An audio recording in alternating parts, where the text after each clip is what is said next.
ठीक है, इसको थोड़ा एक्सप्लेन कर देता हूँ। ऑलरेडी बोर्ड पे सॉल्व है, आप देख सकते हो। ये क्वेश्चन 2025 में आया था और मुझे लगता है बहुत सारे लोगों ने सॉल्व नहीं किया। रीजन हीट ऑफ क्रिस्टलाइजेशन का डेफिनेशन, लेकिन बहुत लोगों ने वहां गेस भी किया था और सही भी करके आए, मैं बताऊं एग्जाम में। ठीक है, क्या क्या डेटा दिया हुआ, heat of formation of Ba+2 निकालना है, heat of formation of sulphate and heat of crystallization of BaSO4 solid as well as heat of formation of barium sulfate भी given है। इस डेटा से टारगेट इक्वेशन लिखने आना चाहिए पहले, है ना। ये जो पार्ट है बच्चे, अगर इसको तुम इक्वेशन में कन्वर्ट कर सकते हो तो क्वेश्चन बन जाएगा। अभी हीट ऑफ क्रिस्टलाइजेशन का डेफिनेशन बताया। Heat of crystallization of barium sulphate solid means क्या, बेरियम सल्फेट सॉलिड का 1 मोल बनाना है। ठीक है, बोलो। देखो ठीक है, दोबारा सॉल्व कर देता हूं एक बार समझा के।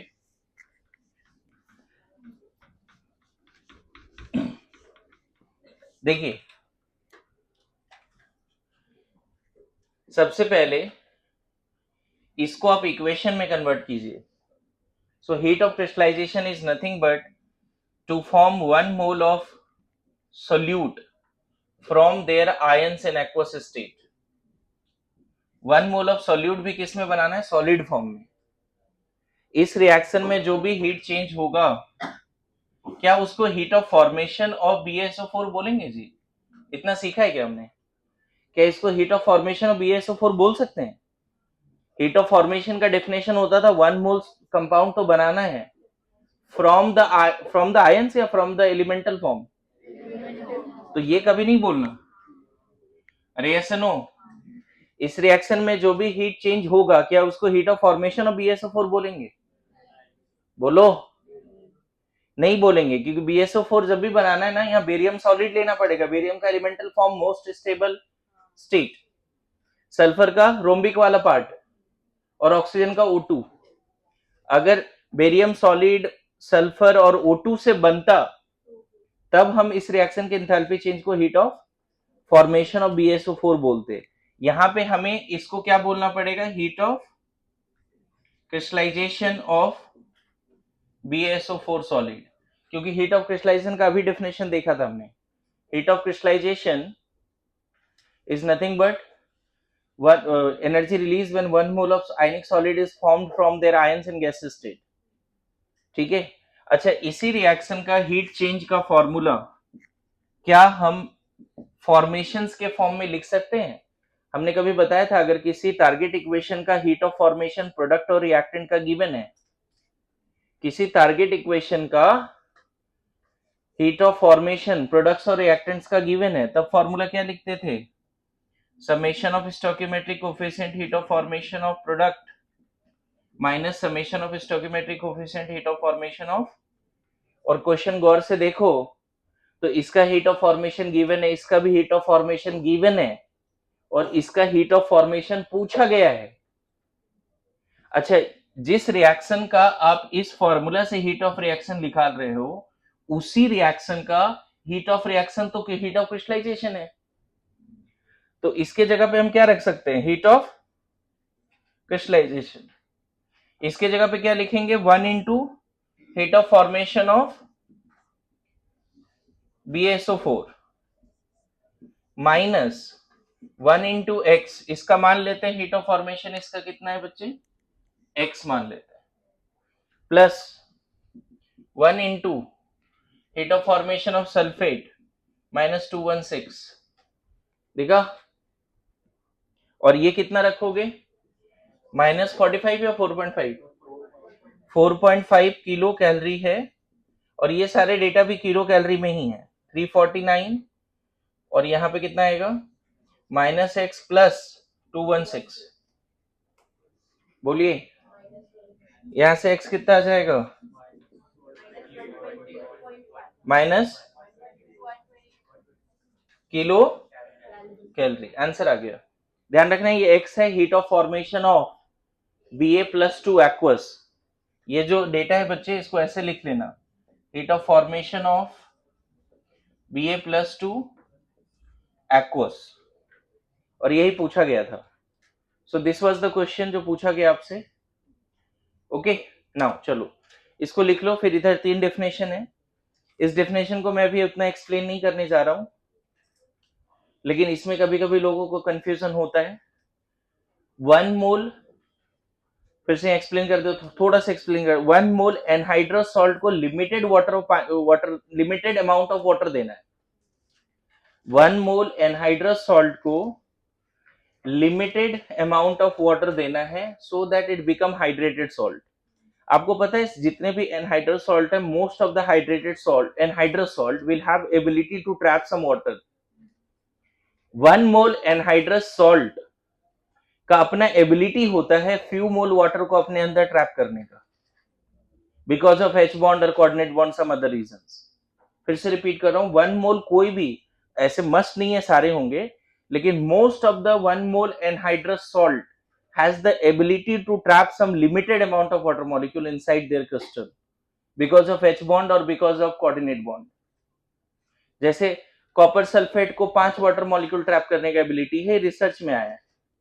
मोहर सॉल्ट देखोगे, ammonium sulphate dot ferrous sulphate dot 6H2O लिखते हैं मोहर सॉल्ट. आज पोटासियम देखोगे K2SO4 Al2SO4 whole 3 dot 24H2O.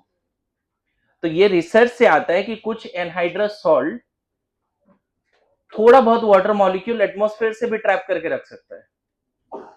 और मैं बताऊं, अगर ऐसे समझना, अगर कॉपर सल्फेट को पानी में डाल दिया, एक्सेस ऑफ वाटर में डाल दिए, एक्सेस ऑफ वाटर में, और फिर वाटर को इवेपोरेट कर रहे हो, बहुत स्ट्रॉन्ग हीटिंग नहीं करोगे ना, सारा वाटर वेपर इवेपोरेट हो जाएगा. 1 मोल कॉपर सल्फेट अगर वहां पहले था तो 5 मोल वाटर अंदर ही रहेगा. बाकी उसके बाद भी फर्दर स्ट्रॉन्ग हीटिंग करोगे तो फिर वो वाटर मॉलिक्यूल भी निकल जाएगा.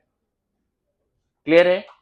तो फिर से रिपीट कर रहा हूं, heat of hydration of salt is amount of energy क्या released when 1 mole anhydrous salt is given to limited moles of water to form hydrated और crystalline salt. पता है उसको भी crystalline salt बोलते हैं, इसको एनहाइड्रस बोलते हैं, इसको हाइड्रेटेड या क्रिस्टलाइन सॉल्ट बोलते हैं. नाउ इंथैल्पी ऑफ सॉल्यूशन क्या है? 1 मोल सॉल्ट को, है ना, एक्सेस ऑफ वाटर में डाल दिया, इनफाइनाइट अमाउंट ऑफ वाटर में डाल दिया, that is called enthalpy of dissolution और इंथैल्पी ऑफ सॉल्यूशन. और इंथैल्पी ऑफ डाइल्यूशन क्या है? इंथैल्पी ऑफ डाइल्यूशन देखो,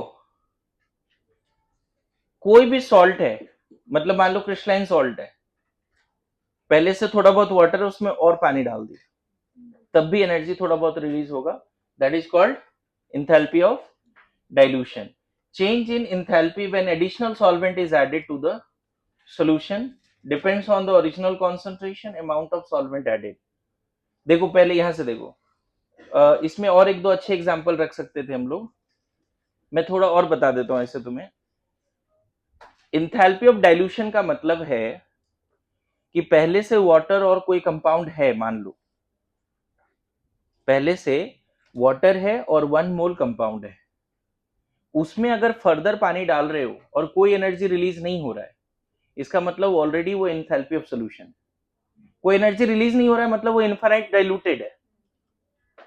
मेरी बात समझ लो. लेकिन कभी कभी ऐसा होगा कि गिवन कॉन्सेंट्रेशन है, 1 मोल सॉल्ट है, 1 मोल कंपाउंड है, और उसमें थोड़ा बहुत पानी डालने से और थोड़ा एनर्जी रिलीज हो रहा है. थोड़ा बहुत मतलब फर्दर इनफाइनाइट ही कर दो उसको, फर्दर इनफाइनाइट कर दो. इसको एक एग्जांपल से समझाता हूं.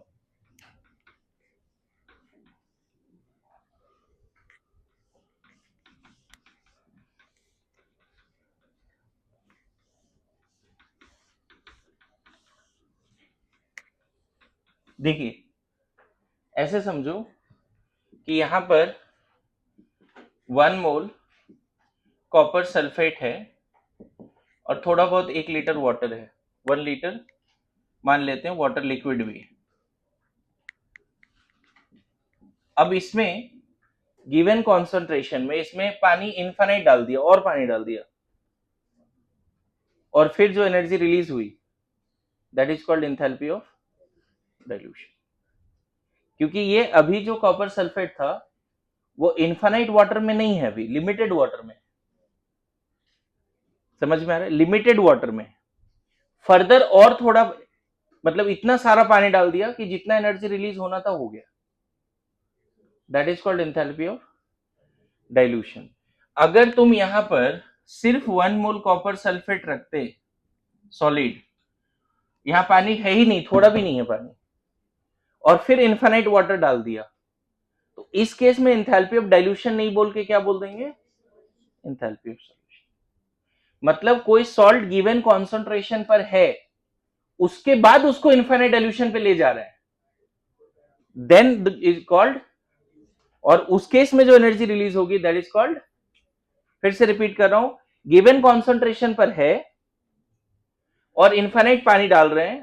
ध्यान रखना 1 मोल सॉल्ट है in given concentration, given amount of water, 1 mole salt in given limited amount of water, उसमें फर्दर वाटर डाल दिया एक्सेस में और फिर थोड़ा बहुत जो एनर्जी रिलीज हुआ that is called enthalpy of dilution. सिर्फ 1 मोल सॉलिड है, उसमें इनफाइनाइट वाटर डाल दिया, क्या कहलाएगा? Enthalpy of solution. अब यहां पे देखो कॉपर सल्फेट सॉलिड है और सिर्फ हम 5 मोल H2O डाल रहे हैं, that is called enthalpy of hydration. आ रहा है समझ में? पक्का सब लोग? अगर 1 मोल सॉलिड में उतना ही वाटर के मोल्स डाले जो उसका वाटर ऑफ क्रिस्टलाइजेशन है, then that is called enthalpy of hydration. 1 mole anhydrous salt में एक्सेस ऑफ वाटर डाल दिया, enthalpy of solution. 1 mole copper sulphate है लिमिटेड वाटर में, थोड़ा बहुत पानी है 1 लीटर 2 लीटर, और वहां पे एक्सेस ऑफ वाटर डाल रहे हैं फर्दर, और फिर जो एनर्जी रिलीज हो रहा है दैट इज कॉल्ड, ठीक है? तो ये तीनों डेफिनेशन भी ध्यान में रखिए। हाँ,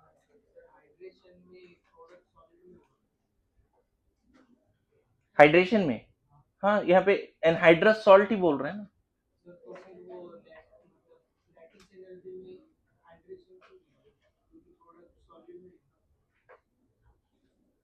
लैटिस एनर्जी में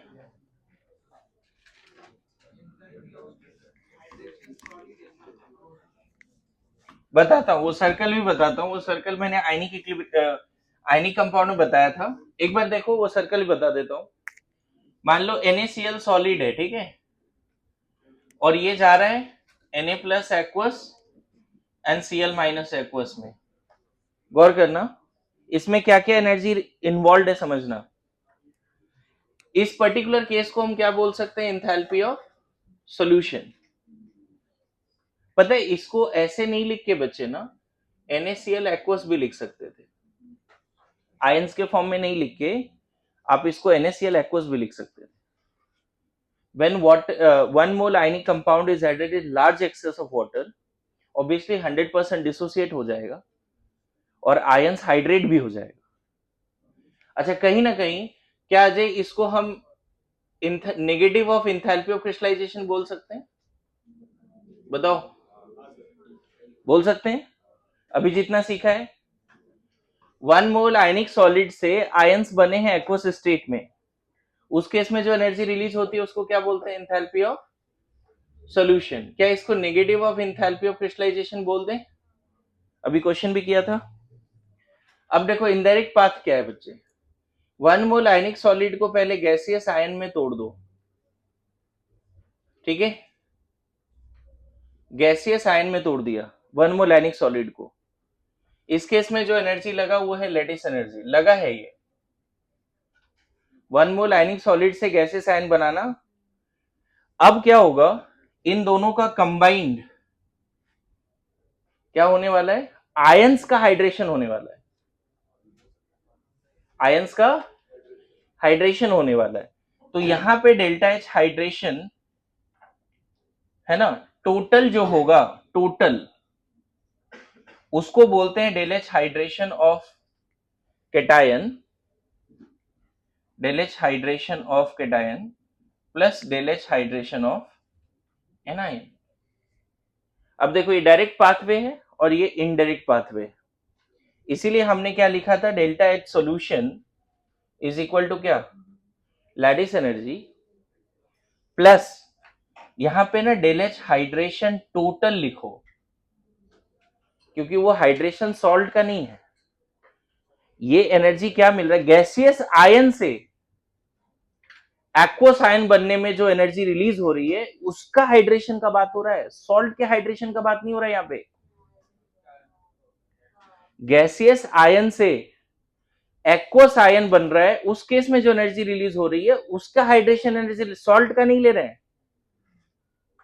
सॉल्ट का हाइड्रेशन का मतलब क्या होता है, 1 मोल सॉलिड से क्रिस्टलाइन बनाना, 1 मोल सॉलिड से क्रिस्टलाइन बनाना। देखो जो यहां पे लिमिटेड 1 मोल सॉलिड है, लिमिटेड वाटर डाला, क्रिस्टलाइन सॉल्ट बनाया, that is called, again hydration ही बोलते हैं, लेकिन किसका बोलते हैं, CuSO4 सॉलिड का। और यहां पर भी हम हाइड्रेशन ही बोल रहे हैं, लेकिन किसका बोल रहे हैं, गैसियस आयंस का हाइड्रेशन बोल रहे हैं।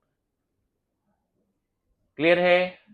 फिर से रिपीट करूं, 1 मोल क्रिस्टलाइन एनहाइड्रस सॉल्ट को लिमिटेड वाटर से रिएक्ट करा देना और हाइड्रेटेड सॉल्ट बनाना, आयन वगैरह नहीं बनाना, हाइड्रेटेड। पता है इस केस में जो ये बनता है बच्चे, वो आयन एक्वस नहीं है, ये सॉलिड और 5 मोल H2O लिया ना, तो यहाँ पे CuSO4.5H2O सॉलिड लिखते हैं। देख रहे हो यहाँ आयन कहां लिख रहे हैं हम, 1 मोल एनहाइड्रस सॉल्ट को लिमिटेड अमाउंट ऑफ वाटर से रिएक्ट करा के क्रिस्टलाइन या हाइड्रेटेड सॉलिड बनाते हैं, और इसको हम बोलते हैं enthalpy of hydration of CuSO4 solid. और इस सर्कल में 1 मोल आयनिक सॉलिड को पहले गैसियस आयन में तोड़ा, गैसियस आयन को एक्वस आयन में ले गए, तो यहां गैसियस आयन को जब एक्वस में ले गए तो जो एनर्जी रिलीज हुई उसको हम बोले heat of hydration of cation as well as anion gaseous, इसीलिए ये सर्कल है। यहां पे क्या है, क्या वो 1 मोल सॉलिड का हाइड्रेशन है, नहीं, ये वाला किसका वैल्यू है, 1 मोल गैसियस केटायन 1 मोल गैसियस एनायन का हाइड्रेशन। वहां पे बताया था बच्चे, ये पॉजिटिव है ये नेगेटिव है, बताया था, for ionic compound to be soluble ये नेगेटिव आना चाहिए, for ionic compound to be soluble delta H solution negative आना चाहिए। और डेल्टा एच सोल्यूशन कब आता है negative, delta H solution negative कब आता है, जब तोड़ने के लिए कम एनर्जी चाहिए और हाइड्रेशन जो टोटल है वो ज्यादा हो। याद करो उधर पढ़ाया था, अगर गैसियस आयंस एक्वस मीडियम में गया और large amount of energy release हुई with respect to 1 mole solid से गैसियस आयन बनाने में जो एनर्जी लगी, मान लो यहां से ये आयन बनाने में 1000 जूल लगे और गैसियस आयन जब एक्वस में गया तो 2000 एनर्जी रिलीज हो गई, तो हमें बोलना पड़ेगा वो सॉल्ट क्या है, सोल्यूबल है। वो सॉल्ट क्या है, NaCl क्यों सोल्यूबल है, डेटा चेक कर लेना जाके। गैसियस सॉलिड NaCl से गैसियस आयन बनाने में अगर 1000 किलो कैलोरी लग रहे हैं, तो Na प्लस और Cl माइनस के हाइड्रेशन से, गैसियस आयन के हाइड्रेशन से 2000 रिलीज हो रहे हैं। समझ में आ रहा है, इसीलिए NaCl सोल्यूबल भी है। बोलिए, क्लियर हो रहा है? और कुछ सॉल्ट है जिसका लिस्ट मैंने बोला था उसे बनाने के लिए, और बाद में अलग से एक पेज भेजा था आपको, पता नहीं आपने उसको नोट डाउन किया, एक अलग से आयनिक बॉन्ड का एक पेज भेजा था आपके ग्रुप पे, शायद अभी भी होगा। उसमें मैंने लिस्ट डाउन किया था कुछ सॉल्ट इनसॉल्युबल होते हैं, याद है क्या, वो पेज याद है? ये सब इनसॉल्युबल क्यों है, BSO4 इनसॉल्युबल क्यों है? तो इस केस में मुझे डेटा नहीं पता बच्चे, लेकिन अगर तुमने इसको यहां लेके गए, बातें नहीं प्लीज, अगर मान लो ऐसे इसका पाथवे देखो, अगर इसको गैसियस आयन में चेंज किया, सल्फेट को भी गैसियस आयन में चेंज किया, और फिर दोनों को हाइड्रेट करके एक्वस में ले गए, तो यहाँ पे जो लेटिस एनर्जी लगेगी अगर मान लो 5000 है किलो कैलोरी, तो दोनों आयन के हाइड्रेशन से 4000 ही रिलीज हो रहा है। इसको तोड़ने में ज्यादा एनर्जी देना पड़ा, गैसियस आयन बना, और जब वो गैसियस आयन एक्वस में गया तो कम एनर्जी रिलीज हुआ है। तो ओवरऑल ये इनसॉल्युबल सॉल्ट है। BaSO4 और भी 4-5 सॉल्ट लिखा है, तो देख लेना एक बार, लिस्ट दिया है प्रॉपर, लिखा है, किसी नोट्स बनाए हो कौन कौन से सॉल्ट थे जो इनसॉल्युबल थे, अगर उस पेज से लिखा है तो, क्योंकि वो याद करने वाली पार्ट है। बनाए? वो पेज याद है? उस पेज से अपने नोट्स में रखे थे क्वेश्चंस? एक पेज भेजा था मैंने। देखो हर साल होता है, लोगों को थोड़ा सा आयनिक बॉन्ड में दिक्कत आती है, वो वाले पार्ट में कि कौन सोल्यूबल है नहीं है, कौन ज्यादा आयनिक है, कौन ज्यादा कोवलेंट है, किसकी थर्मल स्टेबिलिटी ज्यादा है, किसकी मेल्टिंग पॉइंट ज्यादा है, किसकी बॉइलिंग पॉइंट ज्यादा है, इसमें दिक्कत आती है कुछ लोगों को। और वो है भी ऐसा पार्ट बच्चे, लॉजिकल है, लेकिन बहुत सारे चीज एक्सेप्शंस आते हैं बार बार। याद है? आज आज वो पेज भी करो, फिर उसका भी होमवर्क देता हूँ, वो पेज भी करिए।